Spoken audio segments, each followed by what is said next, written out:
আয়েশা রাদিয়াল্লাহু তাআলা আনহার হাদিস, আন্না রাসূলুল্লাহ সাল্লাল্লাহু আলাইহি ওয়াসাল্লাম قال, রাসূল সাল্লাল্লাহু আলাইহি ওয়াসাল্লাম এভাবে বলেছেন যে আল্লাহ রাব্বুল আলামিন এমন কোন দিন আর দুনিয়াতে হয় না যেদিন আল্লাহ তাআলা জাহান্নাম থেকে অধিক মানুষকে মুক্ত করে দেন যতটা না দেন আরাফার ময়দানে, আরাফাত দিনে।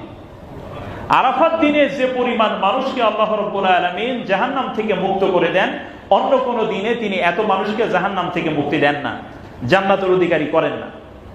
এবং একই দিনই আল্লাহ রাব্বুল আলামিন দুনিয়ার আকাশে অবতরণ করেন। সুবহানাল্লাহ। অবতরণ করে তিনি বলেন সুম্মা ইউবাহি বিহিমুল মালাইকা, ফেরেশতাদের সাথে তিনি কি করেন? ফেরেশতাদের সাথে অহংকার করেন, গর্ব করেন, নিজের বড়ত্ব প্রকাশ করেন। ফেরেশতারা, তোমাদের মনে আছে তো, তোমাদের মনে আছে তো, তোমরা কিন্তু বলেছিলে এই মানুষ সৃষ্টি করার ঝামেলা আপনি যাওয়ার দরকার নেই, মানুষ সৃষ্টি করলেই তারা পৃথিবীতে বিশৃঙ্খলা তৈরি করবে। সেই ফেরেশতাদেরকে আল্লাহ রাব্বুল আলামিন প্রতিবার যখনই বান্দা কোনো ভালো কাজ করে, দেখবেন যতগুলো ভালো ভালো দিন আছে সমস্ত দিনগুলোতে আল্লাহ রাব্বুল আলামিন ফেরেশতাদেরকে দেখিয়ে বলেন তোমরা মানা করেছিলে, দেখো এই মানুষগুলো আজকে আমার কাছে এসেছে, আমার ক্ষমা চাই। এটা কিন্তু অনেক বড় ব্যাপার। আল্লাহ যদি আমাদেরকে নিয়ে গর্ব করেন ফেরেশতাদের সামনে, এর মানে হলো আমাদের সম্মান কোথায় চলে গিয়েছে এটা আমরা কল্পনা করতে পারবো না। সুতরাং এবং একই দিনই আল্লাহ রাব্বুল আলামিন বলেন ফেরেশতাদেরকে, মাযা আরাদা হাউলাই, এই যারা আজকে আরাফার ময়দানে উপস্থিত হয়েছেন তারা কি চান, তারা কি চায়? ফেরেশতারা বলে তারা তো তোমার ক্ষমা চান, তারা তোমাকে পেতে চান। সামনে অনেকগুলো বর্ণনা আছে, সেগুলো বলবো। তাহলে বোঝা গেল যে আল্লাহ রাব্বুল আলামিন এই ফেরেশতাদের জবাবে তিনি তখন বলেন, সামনে আছে বর্ণনা, যে আমি তাদের গুনাহগুলো আজকে মাফ করে দিলাম। এখন আমরা হয়তো বলতে পারি যে এটা তো হাজী সাহেবদেরকে বলতেছেন, আমাদেরকে তো আর বললেন না। ব্যাপারটা এরকম নয়, ব্যাপারটা এরকম নয় যে শুধু এই দিন হাজী সাহেবদেরকেই ক্ষমা করবেন, আমাদেরকে ক্ষমা করবেন না। আমরা যদি কাজ করতে পারি, সেই কাজগুলো সামনে বলছি, তাহলে আল্লাহ তাআলা তাদের তালিকায় আমাদের নামও লিখে দিবেন। কিন্তু আমাদেরকে সেই পাওয়ার জন্য সিরিয়াস হওয়া দরকার আছে না নাই? যেমন রমজানের মধ্যে আমরা বলেছিলাম শেষ দশকে কদর, এখন কদর খোঁজার কোনো পরিকল্পনা আপনার নাই, বলে এমনিই পাওয়া যাবে, এমনি আপনার কোনো পেরেশানি নাই, ফিকির নাই, পাওয়ার জন্য 2 রাকাত সালাত আপনি বেশি পড়েন না, একটু আল্লাহর কাছে দোয়া করেন না, আল্লাহ এমনি এমনি আপনাকে দিয়ে দিবেন। দিতে পারেন, কিন্তু এটা তো বাস্তব না।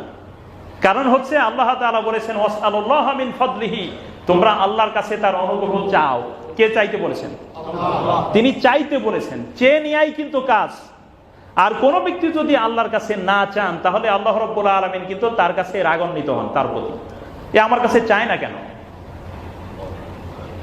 অর্থাৎ বান্দা যত বেশি আল্লাহর কাছে চান ততই আল্লাহ রাব্বুল আলামিন খুশি হন। এখানে এতটুকু কথা যুক্ত করে দেই, আপনারা নিশ্চয়ই জ্ঞানী মানুষ। ধরুন এমন একটা বাস্তবতা হয়ে গেছে, এমন একটা পরিস্থিতি তৈরি হয়েছে যে আপনার এখানে দোয়া করে কোনো লাভ হওয়ার সম্ভাবনা আপনি দেখেন না, মানে বাস্তবতার হিসাবে আপনি দেখেন না কোনো লাভ হবে, এরকম পরিস্থিতি হয় না? ধরুন আপনার 2 মিনিট সময় বাকি আছে, পথ এত বেশি যে এই 2 মিনিটের মধ্যে ওখানে যাওয়া বাস্তব জ্ঞানে সমর্থন করে না। কিন্তু এমন পরিস্থিতিতেও আপনি যেহেতু আল্লাহর বান্দা, আল্লাহর কাছে চাইতে কোনো ভুল করবেন না। আল্লাহ রাব্বুল আলামিনের কাছে বলবেন যে আল্লাহ, বাস্তবতা আমাকে বলে আমি পাবো না, কিন্তু তোমার সাহায্য এর থেকেও বড়, তোমার সাহায্য কিন্তু আমার ক্যালকুলেশন থেকেও বড়।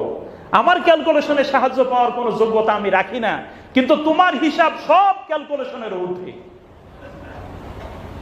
এভাবে আল্লাহর কাছে দোয়া করার সময় কোনো কন্ডিশন সামনে রাখবেন না। পারবেন তো ইনশাআল্লাহ? কোনো শর্ত সামনে রাখবেন না যে আসলে এই কারণে আমার হচ্ছে না, এটা রাখার দরকার নাই। কারণ আল্লাহ যদি আপনাকে দিতে চান, আপনার কোন ধরনের ক্যালকুলেশন হিসাবের বাইরে আল্লাহ আপনাকে দিতে পারেন। সুবহানাল্লাহ। এবং এটা স্বাভাবিক, এই দিয়াটা আল্লাহর জন্য স্বাভাবিক, কোনো অস্বাভাবিক নয়। আচ্ছা, 1 নাম্বার গেল, তাহলে আল্লাহ তাআলা মাফ করে দেন। 2 নাম্বার হচ্ছে এই দিন হচ্ছে ইয়াউমুর রাহমা, এই দিন হচ্ছে রহমতের দিন। আল্লাহ রাসূল সাল্লাল্লাহু আলাইহি ওয়াসাল্লামের হাদিসে কুদসি আল্লাহ রাব্বুল আলামিন বলেছেন, আল্লাহ তাআলা নিজেই বলেছেন যে আমার সমস্ত রাগের উপরে আমার রহমত বিজয় লাভ করবে। সুবহানাল্লাহ। আল্লাহ রহমত সবসময় বিজয় হবে তার রাগের উপরে। এ কারণে আমরা যতই আল্লাহ তাআলার অবাধ্য হই না কেন, কখনো আল্লাহর রহমত পাওয়ার ক্ষেত্রে কার্পণ্য করব না, যে আল্লাহ তাআলা আমাকে দেন না দেন, আমার অবস্থা কি হবে, আমি যে পরিমাণ মানে হচ্ছে দুরাচারের সাথে জড়িত হয়ে গিয়েছে, আমার পক্ষে কি আসলেও মাপ পাওয়া সম্ভব? এজন্য কোনো ধরনের হিসাব নিকাশে যাওয়ার দরকার নেই। আমি অন্যায় করেছি, আমি কার কাছে মাপ চাবো? আল্লাহর কাছে। জাবির ইবনে আব্দুল্লাহ রাদিয়াল্লাহু তাআলা লম্বা হাদিস আছে, সেটি বলার সুযোগ নেই। 3 নাম্বার, আজকে আরাফার দিনে আল্লাহ রাব্বুল আলামিন সমস্ত গুনাহগুলোকে বান্দার কাছ থেকে সরিয়ে দেন। এই কথাটা শুধু হাজীদের সাথে খাস নয়, এই কথাটা সমস্ত মানুষের সাথে খাস, সবার জন্য। এবং এটা প্রত্যেকটা পয়েন্টের সাথে ভিন্ন ভিন্ন হাদিস আমি নিয়ে এসেছি, যেন আমার প্রত্যেকটা পয়েন্টের সাথে দলিল থাকে। আল্লাহ তাআলা আগে গুনাহ মাফ করে দিবেন, সেটা ছিল একটা হাদিসে বর্ণনা। আর আল্লাহ তাআলা বান্দার কাছ থেকে গুনাহগুলোকে একদম ধুয়ে মুছে সাফ করে দেন, এটি আরেকটা হাদিসের বর্ণনা। রাসূল মাকবুল সাল্লাল্লাহু আলাইহি ওয়াসাল্লাম বলেছেন যে যদি আসমানের থেকে যে পরিমাণ পানি পড়ে, কতরিল মা মানে হলো কতরিল সামা মানে আকাশ থেকে পড়া বৃষ্টির ফোঁটা, আকাশ থেকে পড়া বৃষ্টির ফোঁটার চেয়েও বেশি গুনাহ যদি কোনো ব্যক্তি করে থাকে, এর চেয়ে বেশি কি কেউ করে? আপনাদের কি মনে হয়? আল্লাহ রাসূল সাল্লাল্লাহু আলাইহি ওয়াসাল্লামের বর্ণনা দেখেন কতটা ব্যাপক। আকাশ থেকে যে পরিমাণ বৃষ্টির ফোঁটা পড়ে, তার চেয়েও বেশি গুনাহ যদি কোনো ব্যক্তি করে থাকে, যদি আরাফার দিনে সে আল্লাহর কাছে মাপ চায়, আল্লাহ তাকে মাফ করে দিবেন।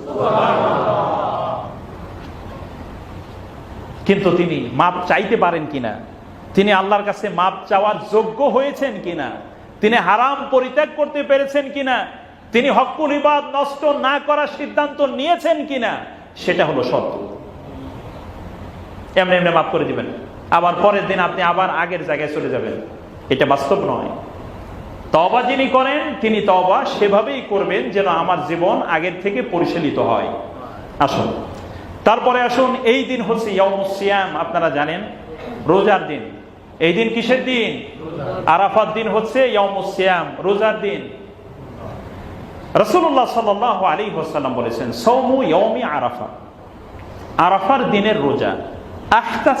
আহতাসিবু আলাল্লাহ, আমি আল্লাহর কাছে এই সওয়াব আশা করি, আল্লাহর কাছে এই প্রত্যাশা করি, আই ইউকাফির আস-সানাতাল্লাতী ক্বাবলা ওয়াস-সানাতাল্লাতী বা'দা, সানাতাল্লাতী ক্বাবলাহা ক্বাবলাহু ওয়াস-সানাতাল্লাতী বা'দাহু, আও কামা ক্বালা আলাইহিস সালাতু ওয়াস সালাম। রাসূলুল্লাহ সাল্লাল্লাহু আলাইহি ওয়াসাল্লাম ইরশাদ করেছেন, আরাফাত দিনের রোজা আমি আল্লাহর কাছে এই আশা পোষণ করি যে আল্লাহ রাব্বুল আলামিন আরাফাত দিনের রোজা রাখলে এই দিনের আগের 1 বছরের এবং এই দিনের পরের 1 বছরের গুনাহ আল্লাহ তাআলা মাফ করে দিবেন। আচ্ছা, আরাফাত দিনের রোজা খুবই গুরুত্বপূর্ণ। হাজীগণ যেদিন আরাফার ময়দানে থাকেন, এখন বিতর্ক হলো যে আমাদের দেশে তো ইয়াউমে আরাফা মানে হলো কুরবানির আগের দিন। এখানে দুইটা ব্যাপার আপনাদের কাছে স্পষ্ট করে দিয়ে আমি জরুরি মনে করছি। প্রথম ব্যাপার হলো, হাদিসের পরিভাষা হলো ইয়াউমে আরাফা, আরাফার দিন। আরাফার দিন মানে হলো হাজিরা যেদিন আরাফার ময়দানে থাকেন। কথা কি আপনারা বুঝতে পেরেছেন? আচ্ছা, এটা হলো উত্তম। এখন আসুন, কোন ব্যক্তি যদি আমাদের দেশ হিসেবে আরাফার দিন হিসাব করেন, তাহলে তিনি রাখতে হবে কুরবানির আগের দিন, সেদিন হলো জুমাবার। এবছরে কি বার পড়বে? আবার তার আগের দিন যেদিন হাজী সাহেবগণ মানে হচ্ছে আমাদের যেদিন আরাফা, সেদিন হলো বৃহস্পতিবার। কি বার? বৃহস্পতিবার না? হিসাবে তো সেটাই আসে। এখন আমার কথা হলো থাকবে, আপনাদের প্রতি আমার আহ্বান থাকবে, নির্দেশ না আহ্বান, বা ধরুন আপনাদের প্রতি উপদেশ, যেটাই আপনি বলুন না কেন। আপনি যদি বৃহস্পতিবার রোজা রাখেন, দুইটা লাভ হবে। এমনি তো বৃহস্পতিবার রোজা রাখা সুন্নাহ, আবার সেটা প্রথম দশকের মধ্যে বৃহস্পতিবার, আর একটা মর্যাদা। আবার সেদিন হাজী সাহেবগণ আরাফায় থাকেন, আর একটা মর্যাদা। এক কাজে 3 কাজ হয়ে যাবে। কয় কাজ হবে? 3টা সব একসাথে হয়ে যাচ্ছে। কথা আপনারা বুঝতে পেরেছেন? তাহলে বৃহস্পতিবার আপনি রোজা রাখুন, শুক্রবারও রেখে ফেলার চেষ্টা করুন। শুক্রবার তো এমনি বন্ধ থাকে অফিস আদালত, অথবা যারা কাজ করেন শ্রমের, তাদের তো একটু কাজের প্রেশার কম থাকবার কথা। আপনি যদি 2টা রোজা রেখে ফেলতে পারেন, বৃহস্পতিবার জুমাবার 2টি, তাহলে আর কোনো জটিলতাই থাকে না। রাসূল সাল্লাল্লাহু আলাইহি ওয়াসাল্লাম তো একদম 1 তারিখ থেকে 9 তারিখ পর্যন্ত টানাই রোজা রেখেছেন। যদি সেই সামর্থ্য আপনি না রাখেন, তাহলে বৃহস্পতিবারে রাখলেই তো আপনার কাজ হয়ে যাচ্ছে। যাই হোক, আল্লাহ রাব্বুল আলামিন আমাদেরকে আপনি কোনো বিতর্কে যাওয়ার দরকার নেই, আপনি কোনো জটিলতায় প্রান্তিকতায় যাওয়ার দরকার নেই। এটা তো নফল কাজ। কি কাজ? এটা আর ফরজ না। ফরজ কাজ কি? ফরজ না, নফল কাজ। নফল নিয়ে কোনো ধরনের মারামারি করা, নিজেদের মধ্যে একটা বিবাদ তৈরি করা, এটা কি ঠিক হবে? এটা মোটেই ঠিক হবে না। কারণ হলো, যে দেশের মানুষ অধিকাংশই ফরজ বিধানের ব্যাপারে সচেতন না, সে দেশের নফল নিয়ে মারামারি করা কোনো বুদ্ধিমানের কাজ হবে? এটা কোনো বুদ্ধিমানের কাজ হবে না। আগে ভাইকে বলুন, ভাই আপনি 5 ওয়াক্ত নামাজ ঠিক মতো পড়েন, আরাফা রোজা রাখারই দরকার নেই আপনার, 5 ওয়াক্ত পড়েন তো, ওকে আলহামদুলিল্লাহ, এটার উপরে থাকেন, টিকে থাকেন। নফল বিধান তো তার জন্য যিনি ফরজগুলো ঠিক মতো আদায় করেন, নফল তো তার জন্য নয় যিনি ফরজই আদায় করেন না, ঠিক কিনা? উনি কিভাবে বাড়তি করবেন, কিভাবে? উনি তো নিয়মিত দায়িত্বই পালন করেন। অফিস দায়িত্ব যিনি ঠিক মতন পালন করেন না, তিনি পরবর্তীতে আবার অফিস শেষ হওয়ার পরে 2 ঘন্টা অতিরিক্ত দায়িত্ব পালন করে দিলেন, অথচ 8টা থেকে 2টা পর্যন্ত অফিস করার কোনো খবর নেই। তো এই অফিস তো আপনার তো বেতন দিবে না। আপনি আগে মূল অফিসটা ঠিক রেখেই না পারলে বাকি ওভারটাইম করবেন। সুতরাং আগে আমাদের মূল ঠিক রেখে তারপরে নফল কাজ। আল্লাহ তাআলা আমাদেরকে তৌফিক দান করুন। তারপরে আসুন, আরাফার দিন হলো এমন দিন যেদিন আল্লাহ রাব্বুল আলামিন ইসলামকে ওই দিন পূর্ণ করে দিয়েছেন। সুবহানাল্লাহ বলেন। আল্লাহ রাব্বুল আলামিন বলেছেন, আল ইয়াউমা আকমালতু লাকুম দীনাকুম ওয়া আতমামতু আলাইকুম নি'মাতি ওয়া রাদিতু লাকুমুল ইসলাম দীনা। এই আয়াত হচ্ছে রাসূলুল্লাহ সাল্লাল্লাহু আলাইহি ওয়াসাল্লামের প্রতি ইসলামকে কমপ্লিট করে দেওয়ার একটি সবচেয়ে গুরুত্বপূর্ণ আয়াত। এটি নাজিল হয়েছিল আরাফার ময়দানে। আল্লাহ রাব্বুল আলামিন রাসূল সাল্লাল্লাহু আলাইহি ওয়াসাল্লামকে বললেন, আল ইয়াউমা আকমালতু লাকুম দীনাকুম, হে নবী আজকে ইসলামকে তোমার জন্য পূর্ণ করে দিলাম। কি করে দিলাম? দিনকে পূর্ণ করে দিলাম। দিনকে পূর্ণ করে দেওয়ার মানে হলো ইসলামের মধ্যে সবকিছু নাই, নাকি আছে? ইসলামের মধ্যে সবকিছু আছে আপনার মনে হয়? এটা তাহলে আমি আবার অন্যদিকে যাবেন, বলবেন যে হুজুর এই আপনারা ঝামেলা করেন না, আপনি ধর্মকে ধর্মের জায়গায় রাখেন, আমাদের দুনিয়াকে দুনিয়ার জায়গায় রাখেন। ধর্মকে ধর্মের মতো চলতে দেন, আমাকে আমার মতো চলতে দেন। তাহলে আপনি ইসলামকে কতটুকু মানেন সেটা আপনি বাসায় গিয়ে চিন্তা করে নিন। আপনার সাথে আমার কথা নেই। আপনার সাথে আমার কথা তখনই হবে যখন আপনি বলবেন ইসলাম পরিপূর্ণ জীবন বিধান, তখন আমি বলবো ইসলামের ভিতরে নাই এমন কিছু নাই। আপনি জীবনে যতগুলো সমস্যা ফেস করেন, আপনি যতগুলো সমস্যার সামনে আপনি মুখোমুখি হন, যেমন গতকালকে একজনের সাথে আমার বিতর্ক হলো, তিনি বললেন যে ইসলামে আবার অর্থনীতি কেমনে হয়। আমি বললাম যে এটা আবার কেমন কথা বললেন আপনি? উনি কিন্তু ভালো পড়ালেখা করেছেন এবং আপনি তার নাম মানে ওভাবে বলতে চাই না, তিনি ভালো পড়ালেখা করেছেন। উনি বললেন ইসলামী ইকোনমিক্স আবার কিভাবে হয়? আমি বললাম যে আপনি কি কেমন কথা বললেন? যেখানে হালাল হারামের প্রশ্নটা হলো ইসলামের সবচেয়ে গুরুত্বপূর্ণ বিষয়, যেটার সাথে ইবাদত কবুল হওয়া জড়িত, আপনি বললেন ইসলামে অর্থনীতি নাই, তার মানে বলে যে অর্থনীতির সাথে কি ইসলাম লাগাই দিলে ইসলাম হয়ে গেল? আমি বললাম যে ব্যাপারটা এরকম না। ময়ূরের সাথে মুরগির পশম লাগাই দিলে কোনোদিন তাকে কিন্তু মুরগি বলে না, আর মোরগের সাথে কোনোদিন ময়ূরের পাখা লাগিয়ে দিলে তাকে কোনোদিন ময়ূর বলে না, তাকে মোরগি বলে।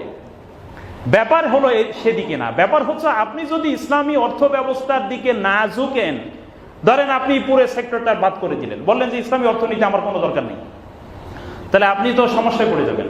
আপনি চলতে পারবেন? আপনি কর্জে হাসানার বিধান আপনি কিছু জানবেন না, হালাল হারামের প্রশ্নে